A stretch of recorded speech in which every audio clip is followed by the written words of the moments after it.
to Drummers Only Radio. Drummers Only is the UK's leading drum shop with store locations in Glasgow and Leeds. Our podcasts are full of interviews, gear reviews, and much more from the unique perspective of a drum shop. The show is hosted by two pasty Scottish dudes who talk real fast. Whoa, slow down there, Braveheart. So here's Chris, the Glasgow shop manager, and Adam, the social media manager. Be sure to like, subscribe, and let's do this. Drummers Only Radio, episode 47. Mike Johnston's in the house! We're here. How the Gretch are you? I am Gretchen fantastic. Oh, no doubt about it, buddy. Brilliant. Are you well through all this pandemic nonsense? I gotta say, man, I hate to sound like a complete asshat, but it's been a very normal year and a half for me because that's what I already did before the pandemic. I sat in a room and made videos for a living. So, some of it was honestly kind of welcomed. It was nice. The world forced me into a break from my drum camps, which I had done 10 years in a row of camps, and they're weekly camps, and I do 10 camps. So it's 10 weeks worth of camps in and out. And then, as you know, because I came to your place, I travel on my weeks off. Mm-hmm. So to be forced into a break, I think that was good for a lot of society.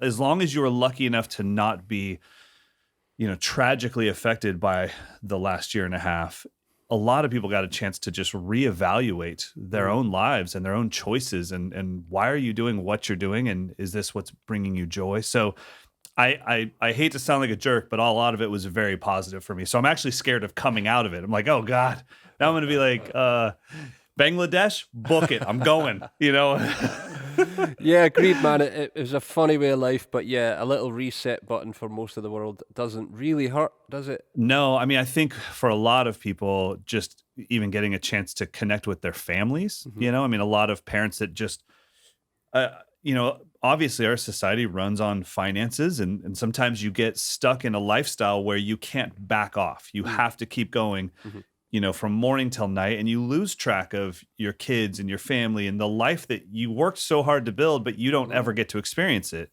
And so I think for a lot of people, it's a great thing that they just got to be like, you know what? I think I'd actually take a step back financially to be able to enjoy my life a little bit more. So I think that that's a positive. Yeah, for sure.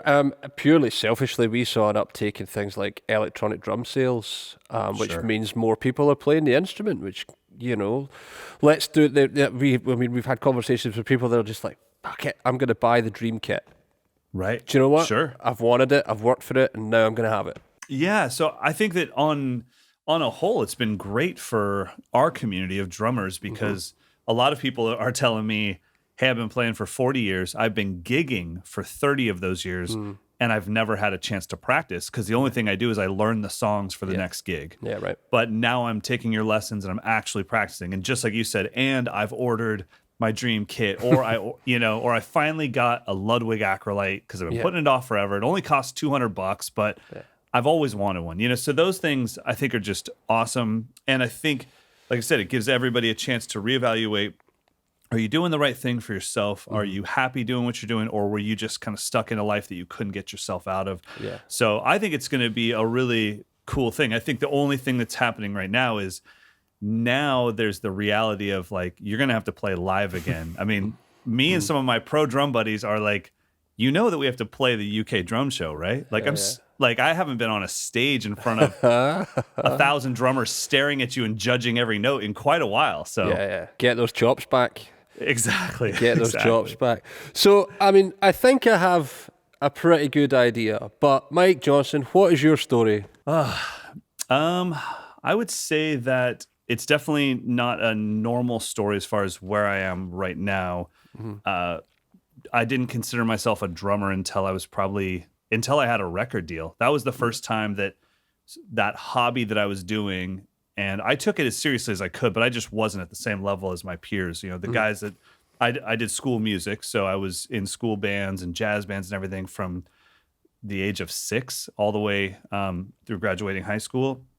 but I was always second chair, third chair, fourth chair. I was always stuck on the bells or the timpani. I never got the snare drum. and I felt like I practiced harder than everybody, but they just all got it so much easier. You know, I would tell my drummer buddies like, oh, check out this thing that I learned. And I'm like, oh, let me see that. And they would just do it in a second. I was like, that was 2 weeks of work for me. So I always knew that drums just weren't natural for me, and I was never going to be great at them. And then when I got my first record deal with my garage band, my buddies, then it was like, well, this is now paying for my life, so I'm going to have to take this extremely seriously. And yeah, so that was kind of that. And then I thought that, of course, when you're 21 and you get a record deal and you're touring, you've got the dream. This is why I read Modern Drummer magazine, was to one day have this lifestyle. And it took maybe 2 weeks worth of touring to realize this is not for me. And at that time, right before leaving for my first tour, I was teaching at a music store, and I didn't realize that that was my dream job until I left it. And then all of a sudden I had what was supposed to be my dream job. I was touring, and we were opening for, you know, big bands of the early 2000s. So it was like arenas every night. And I was just miserable. And all I wanted to do was get back into a teaching room and teach a student one-on-one. Yeah. And so that's kind of where I found myself as like, what is my dream? What brings me the most amount of joy? Even if it's not my family's dream for me or my friend's dream for me, it's my dream. And then, so I did the touring thing for about 6 years, and right around 26 years old, I just quit my band, moved to a small town that had a drum shop, and I just started teaching full time, and I never looked back. Man, so much in that. Was there any point where you felt like you weren't validated through the journey, when you've decided to make a go of this touring thing and then all of a sudden you hate it? Yeah, for sure. I mean, I equate it to what it must be like as somebody that's coming out of the closet and they just are confused and they don't know how to tell their family, like, I'm not what you thought I was, but something feels more right to me than this. And so trying to tell friends and family, I mean, nowhere near as serious as telling your family that you're gay, but to tell my dad, who was a Hell's Angel, Dad, I don't want to tour, I want to teach. You know, that was like, oh, I'm going to let everybody down. I mean, they've sacrificed everything so that I could have this dream. I have it, and I'm not happy with it. And then to tell my buddies, like, hey, yeah, I know we're going out on the road with Korn next week, but I'd really rather be in a tiny 4x4 room teaching a student one-on-one. You know, they're like, are you nuts? And so the one thing that I will say, though, is by going through that, and while still being a teacher even now, it has given me the ability or the experience in life to, whatever somebody's going through, I'm always their cheerleader as far as like, just point your compass towards joy. That's it. Whatever that is. Now, I don't, even if your joy is money, that's fine. Whatever joy is for you, then just point your compass that way, and you'll be so much more successful at that than you will at anything else. I could have never put in enough hours to be a great touring drummer or a great session drummer because the passion and the joy wasn't there. Where even though I'm one of the most unnatural drummers on the planet, I'm a fairly successful educator because the work doesn't feel like work. I love it, you know? Yeah. I mean, surely when people that you perhaps felt like you were letting down see you now, they're like, well, I guess you made the right decision, right? Yeah, I mean, obviously an awkward conversation to have. I mean, you can't just walk up and be like, boom! So, but what you can do is they can see, you said I'd never make it. Yeah, right. But what you can do is they can see that you're happy. And that's, I think, at some point as adults, what we look for in our friends and our colleagues and everything is like, hey, are you happy? I don't care what the hell you do, man. Like, do whatever you want, but are you happy? Because we know plenty of people that are massively successful and miserable because it's like, well, they're only successful financially, but they haven't fulfilled their soul at all. And so finding people that are happy doing what they love.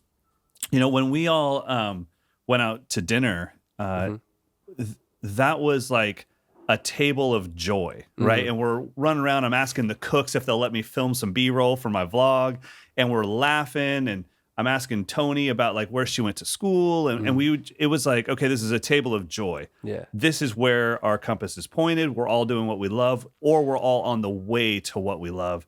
And that's kind of what I look for, you know? I mean, I didn't tell you when we were hanging out, but I film those things for every clinic, and I only post maybe 2 out of 6 because sometimes it's like, I don't know, there was no vibe. There was no happy. No one was happy. I'm not putting this out, you know? So yeah, I get it. Adam and I were talking a lot, especially today actually, about just being able to find happiness for other people's happiness.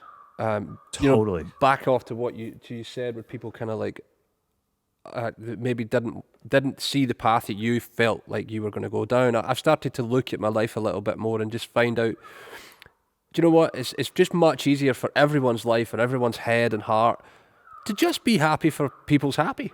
Okay, so Eddie, do you know Eddie Thrower? Yeah, we've had Eddie on and he's been up a bunch. That's right. Yeah. Okay, so him and I are doing our first camp together coming up here in Folsom. And he was so stoked. He's like, dude, it's all sold out and we get to post that it's sold out. And I said, be prepared. This will be the lowest amount of likes you will ever receive on any social media thing because you're not bragging. I mean, we're stoked. We're like, hey, and we're letting people know you can't sign up for it. It is sold out.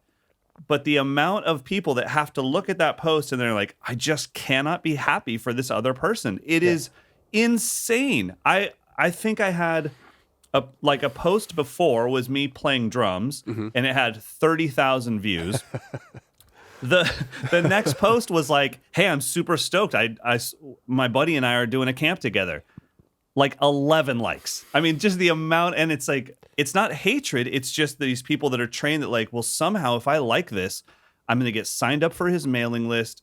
I'm going to get roped into, I'm being tracked. I mean, there's so much distrust in the world right now that it makes it hard for people to be happy for each other. And I think that we have to do a better job of being the world's, especially you as, you know, with the shop, me as an educator, we have to do a better job of being people's cheerleaders and letting them know when you get that gig, tell me. Yeah. I will be happy for you because you getting your dream gig doesn't mess with my life in any way. So why wouldn't I be happy for you? Absolutely. I think it takes work. I think that's what people don't necessarily love about it. They have to consciously change a behavior, and the stock behavior is the body language changes, and it becomes this kind of weird like, I don't want to talk about this. And when it's actually much easier to go, man, that's amazing, good for you, dude. Exactly. I just, it's such a weird thing, and I think that it should come down to how did you go about what happened, and if you did it through hard work. Dude, I got your back. Like, that's so cool. Like, it's amazing. And same thing even with gear. It's like, you're not showing off. You worked your ass off to get this $10,000 custom DW kit. Just send me the pictures. Send me every angle. Show me the snare side. I want to see it all because I'm stoked for you. And I know what it's like to put everything you have into something and then get a reward for it. But you can't tell the world about that reward because somehow it comes off as like you're being boastful. And it's like, well, especially in the drum community, we have such a small amount of people that will even understand how cool it is that like I scored this, you know, Slingerland Radio King in Blue Duco, where it's like, it's a $250 drum, but it's the very first custom snare drum, or not custom, but it's the very first snare drum I ever bought when eBay was launched. Yeah, it means something to me. It's like I'm not trying to show it off. I'm just stoked, you know. So for sure. We have to do that for other people. Absolutely. I think we're getting better at it, but it's one of those things that we'll always work at. Take me through a typical day in Mike's Lessons HQ. What does a typical day look like? Well, as you experienced today, it usually starts with me forgetting that I had a podcast to do. So professional. Love it. Yeah. Well, I mean, there's no staff. So it is just me. Mike'sLessons.com is just me at home, me at the studio in Folsom, California. So we have our own space. And then my wife does all the admin. So camp bookings and handling all the admin stuff that comes in. She does that from home. And so I'm generally here from 7 a.m. till about 7 p.m., 7 days a week. There's no weekends, obviously, when you work for yourself. And so I'm just here all day filming stuff, monitoring the Mike's Lessons family Facebook group to make sure that, you know, we have a very weird set of rules for that group. You can only be part of that group if you're part of our website and a paid customer. But the rules are your personal successes on the instrument, your personal failures, and new gear. Nothing else. No memes. No links. No nothing, and no self promotion. Like I don't even mention a clinic on my own business's page because it's like, look, this is just, what are you struggling with? What did you achieve? And let's see some gear. And so I want to make sure that every single post is personal. So I spend honestly a few hours a day going through that and deleting a post, then writing that person, letting them know like, hey, you didn't really do anything wrong, but we can't vote for you for, the Hit Like a Girl contest because then we have to vote for everybody else. So no self-promotion. So anyways, it's a little bit of that. I try to get in a little social media every day. Like I'll film something for a story or for a main feed post on Instagram. YouTube videos are a bigger chunk of time because they're just higher production and I am by myself. So it's me just walking around to each camera, pressing record by myself, shouting out, recording on 1, then I go to the other camera, recording on 2, then I go into the control room, recording on Pro Tools, and I have to say it all out loud to make sure that it's all happening. Then I check all the red tally lights to make sure that we really are recording. And so, yeah, it's just a lot of filming and editing. And then as soon as June gets here, that's when our camps will start again. And then the camps are morning till night as well. So I'll have to get here at like 5 a.m. to get all of my video work done and my social media done earlier in the day before the campers arrive. Man, like no days off, huh? Like that's a schedule. Yeah, I mean it's a weird thing because we're not open to the public and it's not a brick and mortar shop. It can be as insane as it needs to be, but it can also be like, you know what? I'm just not going in today at all. So there's kind of an ebb and flow with me and the wife where she'll recognize, I think it's time. And then we literally just go to the coast, which is about a 2.5 hour drive from here. And we have a little town that we enjoy staying at that's very sleepy and very chill. And we just take 2 to 3 days max and unplug. No drumsticks, no pad, no cameras. And we just reset. And so we never have enough time for an actual vacation. But every time we feel it getting close to that boiling point of like, okay, you're getting a little snippy online, because somebody will be like, hey, I don't know how to get better at bass drum speed. And I just start typing, why don't you freaking practice? And then it's like, the wife's like, backspace, backspace, backspace. Honey, you're getting a little snippy. I'm like, okay, good call. I would have asked the same thing in the beginning of my journey. So, it's kind of weird because, like I said, it can be as insane as I need it to be, but I can back it off whenever I need to as well. Yeah, that's amazing. It feels like there's a whole subset of skills that you've had to teach yourself or learn in order to make a living. Is that right? 100%. Yeah. So, we used to have at home what we called the 2 shake rule. Have I ever talked to you about this? Don't think so. Okay. The 2 shake rule was because I knew that especially when I started Mike'sLessons.com, I didn't have any money to afford like a videographer or a graphic designer or a web designer even to get Mike'sLessons.com turned into a website. So I knew I was going to have to learn how to do web development, photography, videography, audio engineering, all of that stuff. So the 2 shake rule was that my wife would go to bed about 8:30 or 9 because she goes to bed pretty early. I would go to bed with her, but I would stay awake in bed. And then as she fell asleep, if I could shake her twice without her moving, then I was allowed to leave the bed and go into our office and learn graphic design on lynda.com, audio engineering, web development. And I would stay up until 2 or 3 in the morning every single night, learning, at that time I was learning ActionScript and, for Flash, and I was learning CSS and HTML, everything I could, HTML, CSS. And then, then I'd go to bed at like 3 a.m. and she'd wake up and I was in bed with her. So we figured that if she fell asleep with me in bed and she woke up with me in bed, then technically we spent the night together. So that was the 2 shake rule. And so I did that forever and ever. And then that just became the way I do everything now. So every time I wish I could get something done, I'm like, well, I think I'll just have to take some online classes and learn how to do this because I'm a bit of a control freak. So I usually only, I only hire like a photographer that will allow me to, like, I can't do the whole thing where you send me a proof sheet and I pick 4 of the pictures. It's like, no, I'll give you the SD card. You'll do the shoot. You'll give me the SD card, and our business is complete because I'm going to edit these photos. I'm going to choose the ones. I'm using them for way too many things to pick, like 5. So, so that's kind of it. And then eventually, I would say probably the thing I had to learn in the last 3 or 4 years was legit filmmaking. And I don't mean for like movies, but we got to a level really quick where all of a sudden everyone had really good looking videos. And if you wanted to keep up, you had to know your stuff and you had to know why things weren't working and the difference between ISO and shutter speed and aperture and how to get the look you wanted. And so, I mean, dude, we're doing a Zoom call and I'm shooting it with, a cinema camera. It's just, insane. But we in the shop have been focusing a lot recently on brand. And that's really important. And what you have is a consistency. If you look at your grid or any video you put out, the light is the same typically, the focus is the same. It all looks, even, and this isn't a slight, but the way you dress, it's all on point because it has to keep that consistent.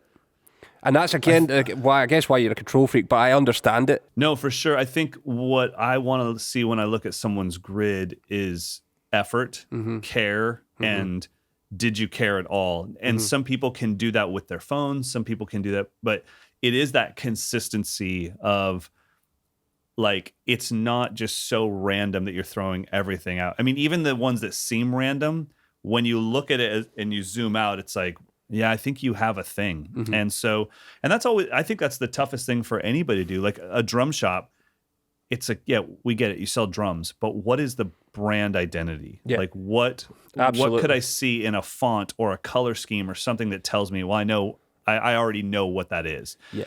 And for an artist, that's so important right now. I think the biggest thing that someone can do as a new artist, especially on Instagram, is, and this seems to be the thing that most people forget, is what are you trying to achieve through this? Because you are blazing a lot of chops, but you keep talking about gigs. What producer in the world would ever hire you after seeing this? Yeah. And then you look at somebody that's just laying it down constantly, and it's like, oh, it's weird. They keep getting all these, sessions. Like, really? Is that weird to you that Brody Simpson's getting sessions? He keeps putting out amazing videos of killer grooves that any producer would want on their album. Absolutely. And for me, it's like, if you look at my grid and watch all the videos, you would think like, this guy never wants to record an album ever. And it's like, no, you're correct. I'm trying to get drummers excited about drumming. So I'm playing a lot of candy that, in all honesty, I don't even play in my own drumming. Yeah. It's Instagram drumming because I'm trying to get drummers excited. And then obviously the business part of that is, well, then I want them to sign up for lessons. Then when they get to Mike's lessons, they're like, hey, where's all the Instagram stuff? I'm like, oh yeah, I don't teach that. Yeah. That'll get you in trouble. Now you're paying, so we're going to learn the real stuff. Yeah, absolutely. And on that, you've got like a massive library of grooves and styles. I really think that's underlooked. Like learning a wah-wah-ko or a songo, or, I mean, that was one of when we came up in school and we were kids, that was like one of the things. You had to learn how to play a samba and a bossa nova and all these things. What made you decide that was a key to some of the stuff you wanted to teach? That's such a good question. I think a lot of it had to do with being stuck. The new metal scene of rock that I was part of, it wasn't what we have now. It wasn't Periphery and Animals as Leaders. It wasn't challenging. Yeah. And then at that same time, there was Sepultura was putting out stuff with Igor Calvera on drums. And there were little hints of Brazilian rhythms in there where I was like, okay, it's metal, and he's doing it on a 28-inch China, but I think he just played a songo. It was just, but instead it was oh, my wife. I tried to silence it, and all I did was take a screenshot of my phone. So that's I think that was a little bit of it, and then it was just probably what you went through, which was, okay, I don't know if I'll ever use this like this, but how could this 4-way independence not make me a better drummer? And then realizing the difference between the Cuban independence that I was learning and then the melodies from the African influence, like wah-wah-ko, like I could hear the rhythm of Cuba in it, but I could sing back the melody of Africa in it. It's like, okay, now I'm seeing how this Afro-Cuban thing is starting to take shape. And then getting into Brazilian music and, even I did a clinic tour with who's Sepultura's drummer right now. I can't. Eloy Casagrande, yeah. Yeah. And just being able to sit in a room with him and be like, okay, I'm a Californian drummer. Can you please show me the real stuff? And we just listened to music all night, and he was like, and this is this. And I was like, wait, so that's bossa nova? Are you sure? Because that's moving, dude. And he's like, well, it's our bossa nova. You will never hear this. You'll hear, Girl from Ipanema. Yeah, diet bossa nova, discount bossa nova.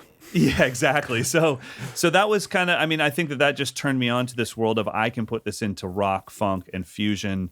And it's the same way that I feel about jazz drumming when people say, yeah, but I don't like jazz. And I'm like, well, you don't have to. You could still learn jazz independence, which will help you in anything you play for the rest of your life. Yeah. Yeah, I think what seems to be lost on people is the story of it all. Oh my gosh. Because it's folk music. I think people forget that. Totally. It's like, it's all a different folk music. Basically, any music of any culture tells the story of the culture. And if you don't know the culture, you can't play the music properly. Yeah, or even you can learn the culture through the music. Yeah. It's all encompassing. You learn why the bossa nova figures are played the way they are, why the samba is dum badum, because it's a heartbeat. That's the whole point of it. That's what it's supposed to mimic. But it seems to be right now that it's lost on kids, that way of playing and that way of learning. Well, I think that, one thing that we have to go through is think about, okay, who would we be right now if we were 14? What would we be going through? What would we be exposed to?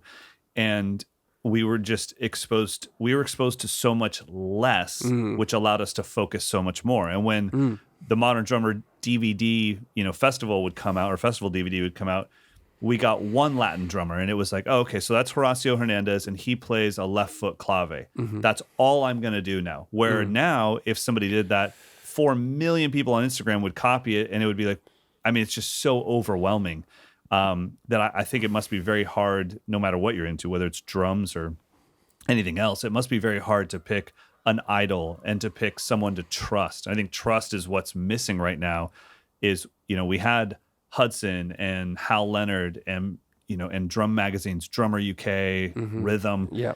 We knew like, okay, if it makes it into Rhythm, we can trust that. Yeah. Where now it's like, I don't know, this guy seems pretty good to me. Should I trust him? Should I trust her? So it's pretty tough, but I definitely think that all you need to get into that stuff is one gig that requires it, and you fall flat on your face where they go, dude, it's just a Roomba. And you're like, yeah, I don't know what the hell that means. Yeah, I don't even know how to spell that. Yeah, and then they walk over to their Casio keyboard and press the Roomba button. They're like this. And I'm like, oh, do you want to just loop that? And I'll just go get a drink real quick.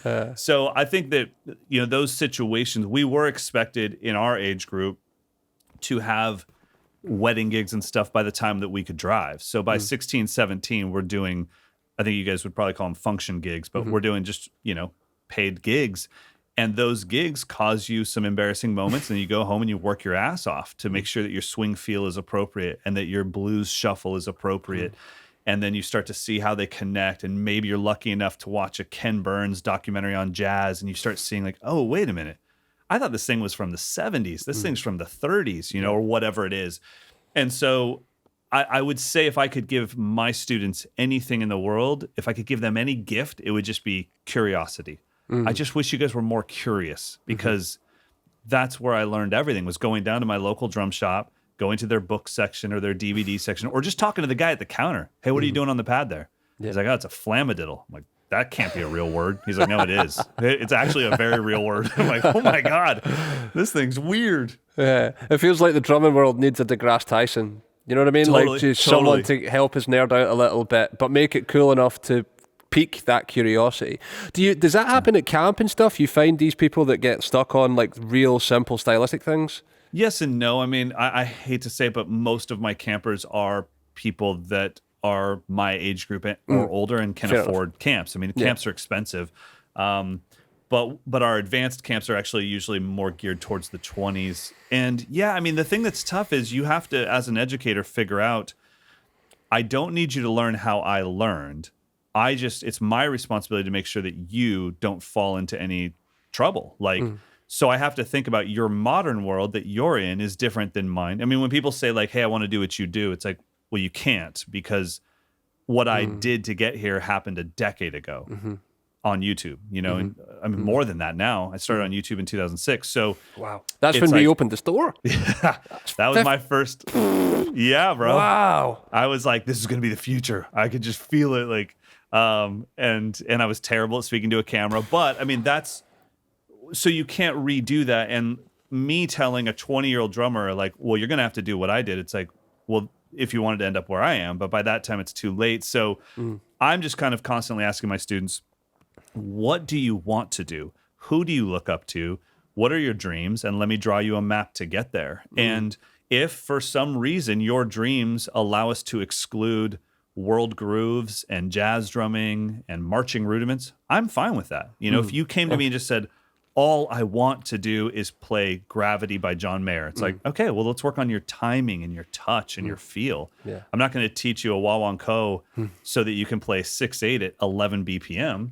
Like, you don't, all you need to do is work on, but can you make your ride cymbal sound like Steve Jordan does for an entire song of ding, So I think that is our job as educators, is to individualize the education, to give students freedom to understand your path will not be my path. I'm happy to tell you what I did, but I'm already here. So don't be me, be you, whatever that is. Yeah. Yeah, I do. That's amazing. Okay. You're on a desert island and you've woken up and you have drumsticks, and for some reason there's a fully functional Gretsch kit there. I don't know why it's there, but it is. You can pick 5 lessons from Mike'sLessons.com to work on while you're on that desert island. Which 5 lessons are you going to take? Man, oof. Well, let me put it like this, because I'll do courses, just because everything's grouped into courses, and we have about like 100 courses now. Okay. Definitely, for me personally, I'm definitely going to do my timing course. Okay. Because it was the hardest thing to film, because my timing is shiza. So it's so hard. It's like I couldn't be hypocritical. I had to tell the camera, the students that are watching this, just so you guys know, this is the 11th take. Like, I'm really struggling to get this down. And it's one of those things that I think in our modern world, we're always trying to acquire so much new information that we forget to perfect the information we already have. Yeah, right. And so timing for sure. I would work on my timing course.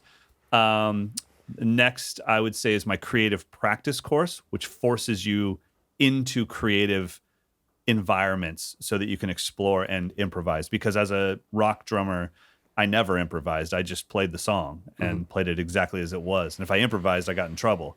So I have to force myself every day to try to be creative, because I'm not an artist. I don't see the world in colors and shapes. I see the world in PDFs and notation and flammadiddles. So that, and then I do have a lesson library that's individual lessons, and I can never off the top of my head remember what the affoche, AFOXE, affoche. My wife always says, like, why don't you welcome our student in with the affoche groove? And I'm like, damn it, woman, I don't remember that. I filmed it like 11 years ago. I found it in the back of some random ass book. I don't even know what country it's from. So I think the affoche lesson, I need to brush up on that. So 2 more. I'm going to go with a rudiment, book reports. Okay. I always get them down to a C+ level, just passing. Right. Just enough to film it on Instagram for 15 seconds. But if somebody said right now, book reports, I'd be like, let me work it up, and here we go. So book reports, and the last one, man, probably another world groove that I've forgotten. I would say the Aurora. Okay. I know that's because I always see that when I log in, because it's in the A's and they're alphabetical. And I always wonder, like, I'm too scared to click on it because I don't remember what it was, and I don't think I could do it anymore, but I filmed it like 5 years ago. So there you go. Brilliant. Amazing. Just picking up from when you talk about timing and like telling people it's take 11, do you think that honesty helps validate your ability as a teacher? Yeah, it's a good question. Or one of the reasons, one of the things to validate it, rather, not the only thing, but is it one of the things that helps validate you as a teacher? I think that I couldn't have said that 7 years ago because I wasn't validated yet. And I would have been too nervous to show a crack in the armor. So everything was I don't want to say it was a lie, but everything was portrayed as like, I don't know, just sat down at the kit and ripped this thing. Now that I've been here for a while and I've done drum festivals and I've done clinic tours, like I kind of feel like, look, here's the truth, guys. Like this thing's freaking hard. Yeah. And I haven't practiced it in a long time. And I'm just telling you, like, I like telling my audience, whether it be social media or on my website, I like telling them the truth about things that's like, you will lose this. Where like a double stroke roll, I haven't practiced that in years. I use it all the time, but I haven't sat down and obsessed over it. And I think since I was 16, I've lost like maybe 10 BPM. It's just always there, ready to go for me. But then there's things like my timing at 30 BPM. I might get it flawless, but within 6 weeks of not practicing it, I'm back to square one. I'm like, God dang, I can't do this. So I think that honesty, transparency has, especially in what's happened to our world in the last 4 to 5 years, where we don't know what to believe on anything. The more that transparent you can be, I think the more beneficial it is to you, because no one expects you to be perfect. And if you can admit that you're not, it takes the pressure off of whoever's watching to be like, okay, so you're struggling with this? Because you and I grew up we just saw the Thomas Lang DVD, and it's like, God, one take, and it's like, I don't know. I wasn't there, but honestly, with Thomas, I don't doubt it.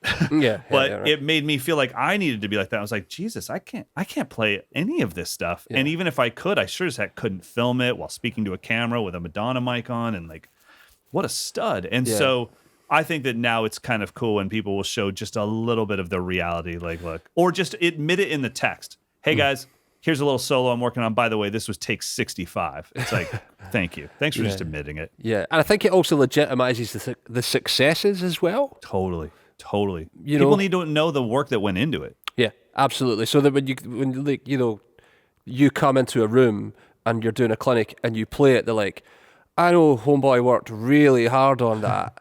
To be able to just pull that off in one go in front of a room full of people. So that makes it all the better. Yeah, totally. And I, it's funny. I told, I was talking to Eddie on, I think we were just talking through voice notes about some clinics that we have coming up. And I said, the best thing you can do, man, is get out in front of it and let them know, like, hey, I don't do a lot of these, talking about for Eddie. I'm nervous. It's like just even that will cut the ice in the room to they'll all of a sudden, instead of judging you, now they're on your side. Absolutely. Because they want you to succeed. They didn't come here to see you fail. They came here to see you do what you do. Yeah. So they can get on your side very quickly, especially because they're drummers. Yeah. Room full of guitarists, maybe a little different story. They would be like, we don't care how you feel. We want you to just train wreck. Yeah. But a room full of drummers, they want you to do well. So just be open and say, look, I'm freaking nervous. Or for me, sometimes I'm like, look, I'm not trying to make excuses, but I'm pretty jet lagged. And I didn't know Poland was this cold.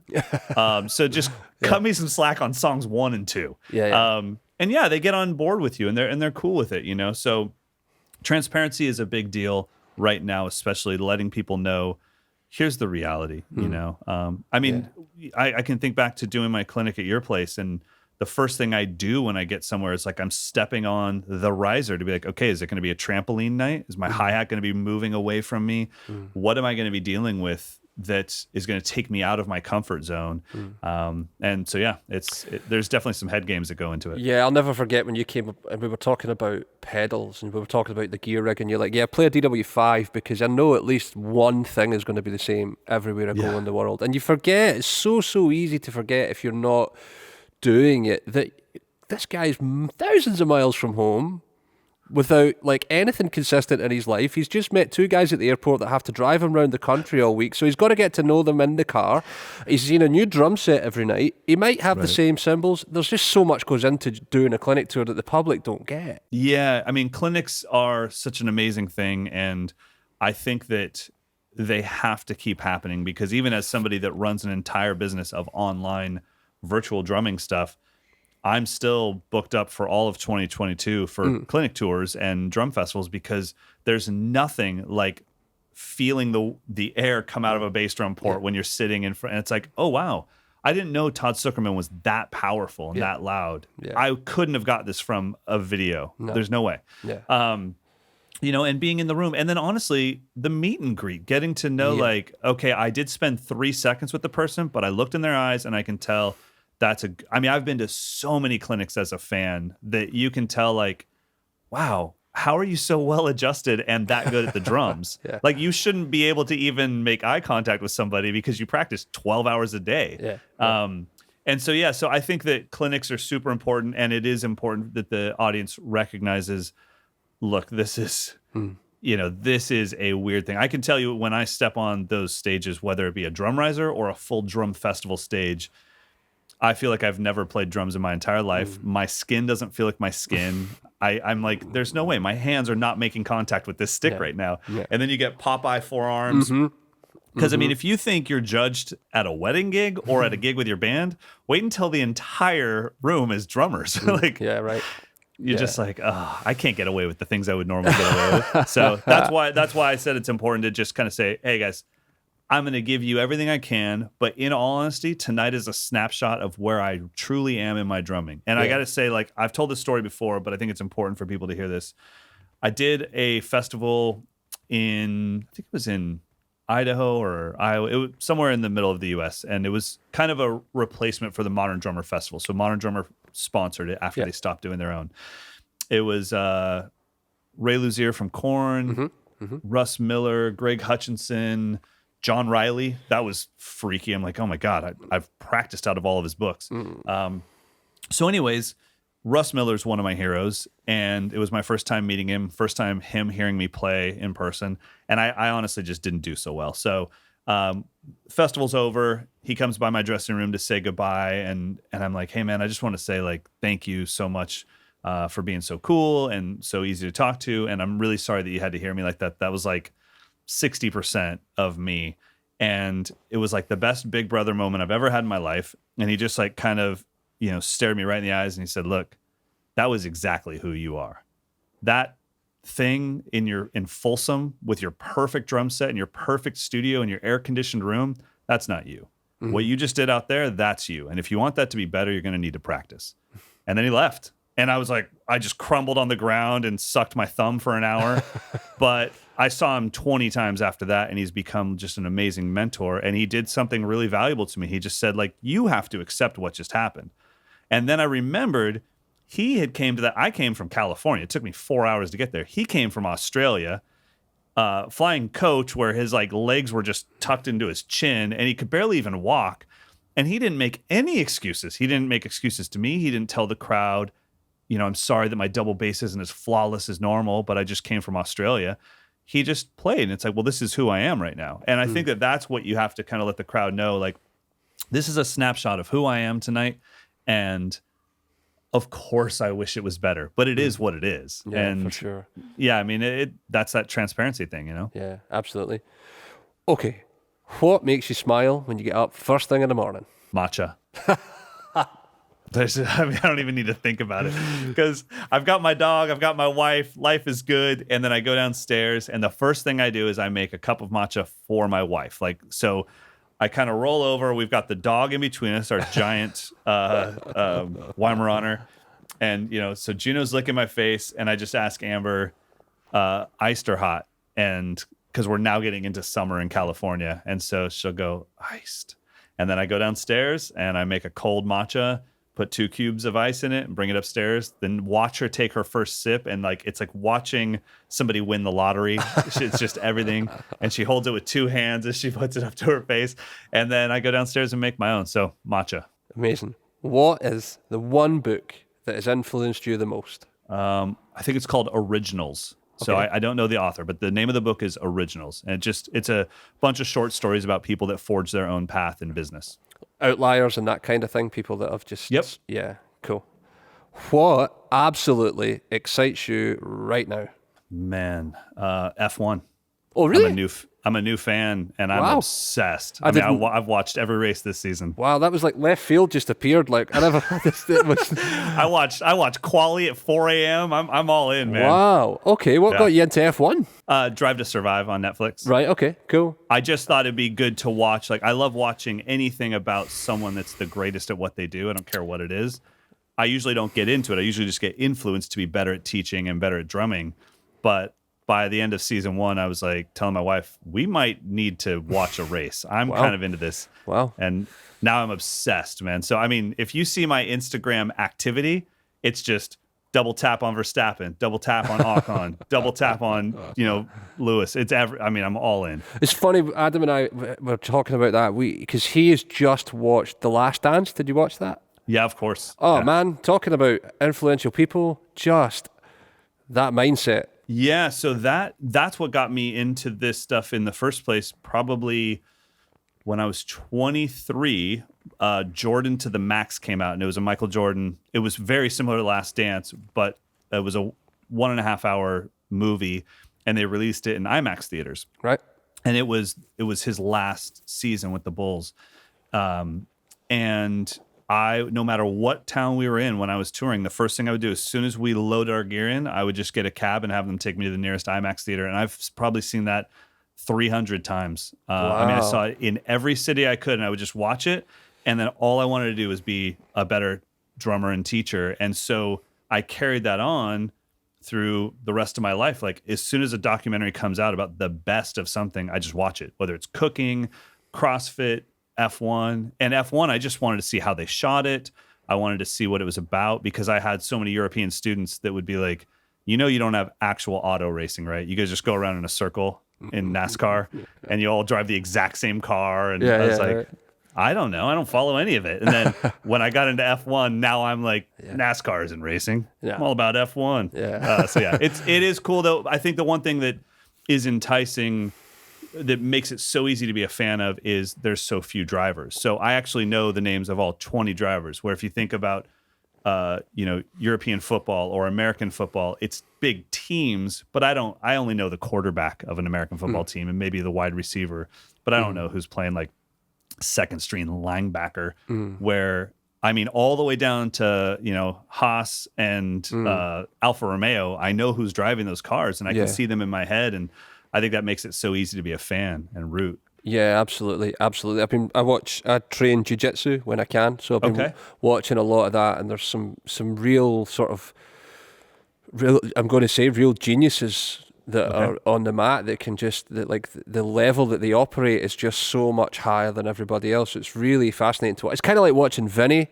Like, if we bring it back to drumming, it's like watching Vinny play is very different than watching anyone else play. Yeah. And I think that what we have to do when we see those geniuses, whether it be martial arts or cooking or drumming, is we have to ask ourselves, what would it take for me to be in that position? And am I willing to do that? Correct. And we come back to the very beginning of this podcast, like, would that bring you joy to do 8 to 9 hours a day of practice? Like, I personally can't. It wouldn't bring me joy. It sounds like hell to me. I enjoy my time on the drum set. Whether it's frustrating because it's hard, I don't mind. But I enjoy it because I don't do it. I'm not practicing 8 hours a day. I might be drumming, but most of it's filming video. So I think we all have to decide, like, would you want to dedicate yourself like that? And if so, go for it. We have, when we see somebody like Matt Gartzka now, it's like, God, that guy must be in a room all day practicing. And it's like, yeah, at least definitely through his college years he was. And it almost makes it feel like we all play these slightly different instruments. When I see somebody like Vinny, I'm like, well, I don't play those drums. No. I'm playing something very different than you. For sure. And, I got to say, though, to Vinny and Dave and a couple other cats in that era, Will Kennedy, they're still at the top of their game. That's the one thing that I think makes drumming so much cooler than sport, is we never have to feel like, oh, I missed my peak. It's like, well, they're still at their peak, and they're, I don't know how old Dave and Vinny are, but they're not kids. Vinny's pushing 60, I think. If he's not already there, Yeah, so that, and it's not like, oh, I wish I could see Vinny in 84. It's like, no, I'm happy to see him right now. Yeah. You know what I mean? Yeah. And so that gives us that Roy Haynes, like the guy just won't stop. So it gives us that feeling that like, okay, I can do this for the rest of my life. And just like Lewis Hamilton is now more crafty, where Max is all ballsy, I kind of feel like that same thing happens in drumming, where you go see somebody play in their 70s and you're like, okay, it wasn't the fastest thing I've ever seen, but damn, that cat made some choices that I never would have thought to make because they've just done it for so long. Absolutely. What is the most important thing I should know about you right now? Ooh, good God. That's such a tough thing. I think the F1 would have been the surprising one for sure. Yeah. I think it's just that I want everybody to achieve their dreams, but that I don't have what their dreams are in mind. It's like, I don't know what your dreams are, and I don't get to judge them. So I would say I'm probably the least judgmental person you'll ever meet, because it's like, you just have to tell me what you want and where you want to go, and my job is to help get you there, whether it be in business or in social media or in drumming. Like, I don't care. Like, I just want you to be happy, Beautiful. So I've been listening to Drum with Mike and Eddie. Listened to some episodes, and you guys have the odd quick fire. So I have I have 10, and it's 19:13 on the clock. So if we can get it before 19:14 on the clock, you good to go? We got this. Okay. Number 1, die-cast or triple flanged? Die-cast. Number 2, ride or hats? What? Ride or hats? Oh, hats. Okay. Number 3, maple or brass? Maple. Number 4, analog or digital? Digital. Vintage or modern? Vintage. Clinic or gig? Clinic. Chai or green? Green. Click or no click? No click. Group lesson or private? Group. Last one, single or double? Ply? Whatever. Single.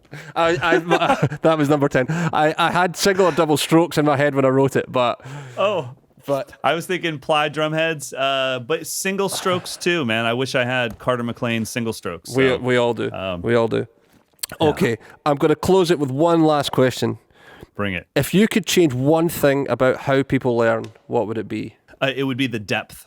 I feel like everyone is an information hoarder right now. Everyone is a little bit of a blanket statement, but I think that's kind of the thing, is like, well, show me this, show me this, show me this. I'm like, how about I show you one thing and you work on it for a year and it'll serve you for the rest of your life. So I wish people learned things on a deeper level, because that's when I look back to the things that I kind of learned quickly, like the Aurora and the Affoché, I can't remember what the hell they are. But when you say samba, I literally can envision Brazilian cooking. I can see marching and parades in the streets and carnival, and I can see all of it. And I'm happy, like, even though I'm technically like a rock/fusion drummer, if you said samba gig right now, it's like, yeah, I got you, man, because I put the time in on that one. And so I have a lot of those in my past, and I think we all do, but it's like, I think that when you're learning something new, it's a commitment to like, okay, I'm going to have to go down the rabbit hole with this one. That's deep enough, because no one's got an attention span currently. We watch minute videos, right, on Instagram, and then if it's longer than that, we might click the button to watch it, we might not. Yeah, and that's a tough thing. I mean, that's what people want, and they, I mean, I get people saying, I just play something, they're like, great lesson. I'm like, lesson? That was a demonstration. I didn't teach you anything. So, but I do use our modern world as my filter.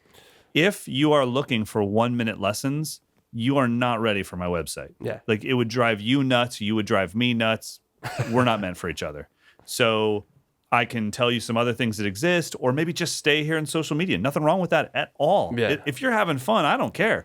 But if you watch these 1-minute videos and you're like, hey, I just can't get enough out of this, it's like, no, I wouldn't be able to either. That's why I made an entire website for this, because of that. Yeah. And even then, I still am hoping that my students have the opportunity to come to a camp where it's like, at some point I need to see you play in person. Because I'm the first to say, as an online educator, nothing takes the place of in-person drum lessons. Yeah. The reason why I still do what I do is because not everyone has access to in-person lessons, or maybe just on a social anxiety level, they don't want to be in a room with somebody watching them fail. Yeah. I get it. Like, I totally get it. So, I mean, I would much rather do an F1 simulator by myself than having like Lewis and Max watch me. Yeah. So I think that, we are in a new world for sure. We always will be. And 10 years from now, it'll be something different. And it's just up to us to adapt and have as much empathy as possible to the people that are growing up in that time frame. Yeah. Beautiful. Well, man, thank you so much for coming on. Thank you, buddy. It's good to see you again. You too, man. It's been an absolute pleasure. I think good luck with all the camps with Eddie and all that going forward. And hopefully, you guys get to be properly open up and people can come see you for the foreseeable. And hopefully we get to see you back here. I will definitely be there. I had a blast there. Yeah, so good. Walked around, and it was good stuff. Yeah, so indeed. Yeah, indeed. So until that time, man, you take care of yourself. Hope the wife is well, and we'll see you soon. Thank you, brother. All right, bud. You take care. Thanks for listening to this episode of Drummers Only Radio. You can find us online at www.drummersonly.co.uk. Drop us a line. We're on Facebook, Instagram, Twitter at Drummers Only UK. Make sure you subscribe to the podcast. We're on Apple, Spotify and YouTube. Any questions? info@drummersonly.co.uk is the email, or if you need leads, it's leads@drummersonly.co.uk. Thanks again for listening, and we'll see you next time.